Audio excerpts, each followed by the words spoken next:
ఆర్థిక మూలాలు దెబ్బేయడానికి 2014 ముందే అతని మీద కేసులు పెట్టి అతని ఆస్తులన్నీ ఫ్రీజ్ చేశారు. ఆ ఫ్రీజ్ చేయడం వల్ల 14 చేతిలో డబ్బులు లేవు. చివరికి డబ్బులు ఉన్నటువంటి వాళ్ళని తీసుకొచ్చి టికెట్లు ఇచ్చాడు. నమ్ముకున్న వాళ్ళు పోయి ఇచ్చేటప్పటికి అది దెబ్బతిన్నాడు. అప్పుడు తర్వాత కేసీఆర్ సహకారంతోనో ఏదో చేశాడు, మొత్తం మీద డబ్బులు సమకూర్చుకున్నాడు.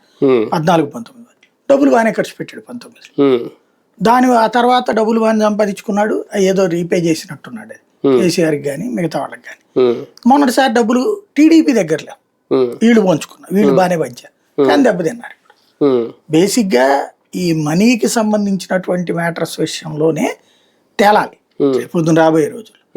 ప్రస్తుతం మనీ మ్యాటర్స్ పరంగా అయితే గనక ఇలాగ జగన్ ఎట్టయితే ఫైనాన్షియల్ ఇరికిచ్చారో అట్లాగే లీడర్లు మిథున్ రెడ్డి, చెవిరెడ్డి, అప్పటికి విజయసాయి రెడ్డి మీద కూడా ఇలాకుంది కాబట్టి విజయసాయి రెడ్డి, ఇట్లాగా సుబ్బారెడ్డి, ఇట్లా అందరికి సంబంధించి జగన్ అడిగితే కావాలంటే 50 కోట్లు 100 కోట్ల ఆస్తిని తీసి ఎదురుగుండా పెట్టగలిగే వాళ్ళందరినీ బ్లాక్ చేసేస్తున్నారు.